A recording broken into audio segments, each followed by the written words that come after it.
finir cette table ronde, Arnaud, je te passe tout de suite la parole. Quand on est une entreprise privée, on peut participer, alors bien sûr, on peut participer à des prises de rendez-vous, comme l'a fait Maya, mais comment on peut même aller plus loin, trouver de nouvelles solutions, apporter de nouvelles idées au contexte général et en particulier à la suite de cette crise et dans la population qui nous intéresse aujourd'hui, qui sont les patients à risque accru d'infection et immunodéprimés. Eh bien, bonjour Olivier, bonjour à tous. Merci pour l'invitation, Olivier. Alors, il y a un intérêt d'être le dernier à parler, c'est que je vais pouvoir me nourrir un petit peu de tout ce qui a été dit par les précédents intervenants. Puis après, l'inconvénient, c'est qu'il y a déjà eu tellement de choses qui ont été dites et tellement pertinentes que je vais essayer quand même d'apporter un petit peu un regard justement en tant plutôt qu'industriel du numérique en santé. Donc, si tu me permets, Olivier, je vais partager quelques slides pour étayer un peu mon propos. Alors, avant de rentrer un peu plus dans le vif du sujet, je vais essayer d'être le plus concret possible sans être technique. Vous avez de la chance, je ne suis pas technicien non plus. Sur les cas d'usage, justement, pour accompagner notamment cette partie vaccinale au travers d'outils numériques en santé. Je vais juste vous redonner, parce qu'il y a des éléments qui ont été indiqués tout à l'heure en termes de chiffrage. Sur la partie vaccinale et sur la partie vaccination, on fait chez CGDIM, puisque Maya fait partie d'un groupe qui s'appelle CGDIM, qui est un éditeur de logiciels français. On fait aussi des études et des observatoires épidémiologiques et du suivi, notamment, de mesures d'observance, et on en a fait dans le cadre de la vaccination. Et on est en mesure, parce que l'on collecte tout un tas d'informations, on est en mesure de calculer des délais entre un moment de prescription par un médecin et l'achat du vaccin, entre le délai entre l'achat du vaccin et la vaccination du patient, et après de faire un calcul aussi entre la date de prescription du vaccin et la vaccination du patient. Tout ça nous amène en fin de compte sur un vaccin en particulier, on pourrait le faire sur d'autres, là c'était sur le rappel des TP, plus d'un quart des patients n'achètent pas le vaccin prescrit. C'est quand même un élément qui est assez frappant. Et nous, sur une base d'observation, puisqu'on n'a pas l'exhaustivité des patients, vous vous en doutez bien, mais sur une base d'observation d'à peu près 24 000 patients, 12% ont été vaccinés seulement dans le mois suivant la prescription, un taux qui double à l'horizon de 3 mois, 31 à 6 mois et 36 à l'horizon de 12 mois. Donc en un an, 36% des patients qui se sont fait prescrire et vu prescrire un vaccin se sont fait effectivement vacciner. Donc, on est vraiment sur un taux d'inobservance qui est assez colossal et tout le monde l'a relevé. Et l'idée, c'est de se dire comment on accompagne cela un petit peu mieux au travers je vais parler de motorisation, en fin de compte d'outils, d'outils numériques pour accompagner tout cela. Bon, c'est une situation qui apparemment, avec la Covid, s'est un peu aggravée, ça on le sait. Il y a eu des rapports qui sont sortis. On voit que là, sur le cas notamment de vaccination antitétanique, il y a eu une chute de la vaccination antitétanique durant cette période Covid. Bon, alors, en ce qui concerne l'équité homme-femme, bonne nouvelle par contre là-dessus, il n'y a pas de différence de comportement entre les hommes et les femmes. Au moins à ce niveau-là, nous sommes égaux. Et il y a une meilleure observance chez les patients âgés. Bon, maintenant, une fois qu'on a dit tout cela, je vais revenir sur certains éléments que vous avez pu tous apporter. Déjà, la première des choses, il y a comment le patient peut être un petit peu plus acteur de sa santé, comment on peut l'accompagner dans cette démarche et comment les professionnels de santé qui demeurent le relais de confiance vis-à-vis du patient peuvent être impliqués dans cette démarche. Et ça passe par le médecin, mais là aussi on l'a dit tout à l'heure, ça ne passe pas que par le médecin. Et je pense que le maillage territorial, il est capital. Et là, je vais vous donner, sans pour autant retenir des chiffres, moi je pense que ce qui est important, c'est de voir qu'aujourd'hui, il faut savoir équiper les professionnels de santé, que ce soit des médecins, on a parlé des pharmaciens, on a une chance en France, c'est qu'aujourd'hui on n'a pas pour l'instant en tous les cas de désert pharmaceutique, c'est-à-dire que vous trouvez une pharmacie quand même à proximité du patient.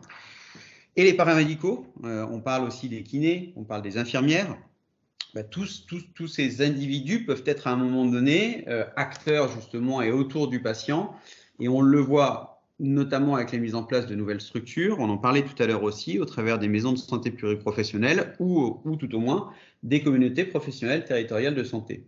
Et il faut apporter des outils, et ça fait partie de notre boulot, en fin de compte, chez CGDIM au sens large, c'est d'apporter des outils pour le numérique en santé, pour la coordination du parcours patient, avec l'aide, bien évidemment, des professionnels de santé. Donc ça, c'est vraiment un élément qui nous semble essentiel, et c'est ce sur quoi on travaille, c'est ce qui nous tient éveillés la nuit.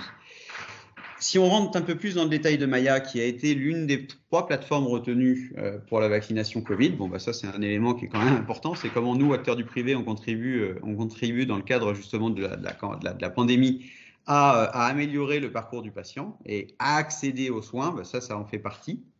Je pense que si, pour ceux qui ne connaissent pas, je vais juste vous montrer, je ne sais pas si vous voyez encore mon ordinateur, vous voyez le site internet ou quoi là, ou juste le slide? On voit la slide là. On voit la slide d'accord. là. Alors, ouais, donc il faut juste que je vous montre, et c'est à titre indicatif, il faut que je repartage quelque chose. Ça va prendre une seconde, maintenant qu'on sait comment ça marche. Voilà, je vous partage juste cela. C'est juste pour vous montrer, voilà, les centres vaccinaux, ils sont aussi bien effectivement sur les vaccinodromes. Là, j'en ai un qui est juste à côté de chez moi et c'est tant mieux. Mais vous avez aussi les pharmacies qui se sont mises aussi en route, comme vous le savez, sur la vaccination, et y compris aussi le corps médical. Donc, au travers des applications et des services comme ça que l'on rend aux patients, je pense qu'on contribue concrètement, effectivement, à accéder à des professionnels de santé et à un soin. Ça, c'est dans le cadre de la Covid, mais bien sûr, vous pouvez imaginer qu'on peut le porter sur tout type de vaccination. Je reviens dans une seconde. Excusez-moi un tout petit instant. Hop. Je vais repartager mon écran. Et vous devez entendre, en même temps que je vous parle, des petits aboiements de chiens. Voilà. Ça, c'est l'intérêt d'être à distance. C'est que j'ai 2 magnifiques chiens qui ont 2 neurones chacun, ou alors ils se les partagent et qui ne trouvent pas mieux d'aboyer pendant que je parle. Si on revient sur la partie Maya en un instant, c'est une plateforme praticien-patient, donc qui va faire de la prise de rendez-vous, comme tu l'indiquais à l'instant, Olivier, mais ça ne fait pas que cela. Aujourd'hui, ça fait du rendez-vous en ligne, ça fait de la téléconsultation. Je dois remarquer d'ailleurs en ce qui concerne la téléconsultation, la télémédecine dont parlait Véronique Guillotin, oui, effectivement, je reconnais que la région Grand Est a été très active et a eu une démarche, je dirais, proactive aussi avec les industriels du privé pour mettre en place, aussi pour accompagner cet usage et de l'éducation du professionnel de santé et des patients dans leur région. On fait du partage de documents qui va inclure jusqu'à la prescription. Là, je reviens sur ce que disait aussi Laura tout à l'heure. C'est une technique de petits pas rapides. C'est qu'avant de faire une prescription, une e-prescription totalement structurée, on est aussi en mesure, de manière sécurisée, d'échanger des documents dans un environnement hébergement de données de santé, etc., y compris des PDF. Donc, ce n'est pas super structuré, mais au moins, vous êtes sur une digitalisation quand même de l'approche. On peut fournir de l'information sur le médicament. Ça aussi, c'est un élément qui me semble important. On parlait, je dis information du médicament, ça pourrait être tout autre type d'information. C'est-à-dire qu'au travers de notre plateforme, à laquelle accèdent quand même plusieurs millions de patients chaque jour, on pourrait envisager de mettre d'autres types d'informations. Fanny et Milou en parlaient. Est-ce qu'il n'y a pas un moyen de mettre à disposition les informations de pharmacovigilance, par exemple, pour le plus grand nombre? Et demain, ce sur quoi on travaille, là aussi, autre élément concret. On parlait du patient acteur de sa santé. On voit grandir, alors en France, c'était le cas déjà dans d'autres pays, mais en France, on voit grandir effectivement le poids du patient et notamment l'avis du patient vis-à-vis de son traitement et vis-à-vis du soin qui lui est porté. Et sans rentrer dans des terminologies anglicistes, il y a tout un tas de questionnaires qui se mettent en place pour suivre, pour comprendre comment le patient se sent vis-à-vis de son épisode de soins, mais aussi vis-à-vis de l'expérience qu'il a vécue dans un établissement hospitalier, par exemple. On appelle ça des PROM et des PREM. Donc, pour les Anglais, c'est des Patient Reported Outcome Measures ou Patient Reported Experience Measures. Et c'est clairement l'avis du patient, c'est du déclaratif du patient vis-à-vis de son traitement sur une pathologie donnée, et on travaille là-dessus pour le mettre à disposition dans Maya. Le télésuivi, le chat patient, là aussi des outils de chat entre professionnels de santé et patients. On le fait déjà de professionnels de santé à professionnels de santé. On va le faire vis-à-vis des patients. On vit dans un monde de messaging. On est tous à même d'utiliser du WhatsApp, etc. Il faut maintenant, je dirais, médicaliser et sécuriser un petit peu plus ces flux d'informations. Laura l'évoquait tout à l'heure et ça fait partie aussi de nos credos. Et le dernier élément sur lequel je voulais insister aussi, c'est qu'on travaille justement sur le lancement d'un centre de notification concernant les épisodes de soins spécifiques d'un patient. C'est-à-dire que le patient, en fonction de ce qu'il va renseigner à un moment donné dans Maya, on va pouvoir l'informer, le notifier, le reminder selon ses vaccinations, mais pas que. Parce qu'on peut aussi envisager des dépistages, on peut envisager tout élément de santé publique qui pourrait être intéressant, pour lequel il pourrait être notifié de prendre rendez-vous auprès d'un professionnel de santé. Donc là, je suis très ouvert pour qu'on puisse en discuter avec avec les associations de patients notamment, pour savoir exactement comment on pourrait organiser ces centres de notification auprès des patients. Et puis, juste pour vous montrer aussi les choses les plus concrètes possibles, c'est comment on accompagne tout cela auprès des professionnels de santé. Là, je reviens sur la partie professionnelle de santé. Là, vous êtes... Arnaud, il faut qu'on soit un petit peu... Si on veut respecter l'horaire... Eh bien, juste après, pour tout dire, j'ai fini. Donc là, c'était un cas très concret de vaccination. Puisque là, vous voyez un logiciel de médecin.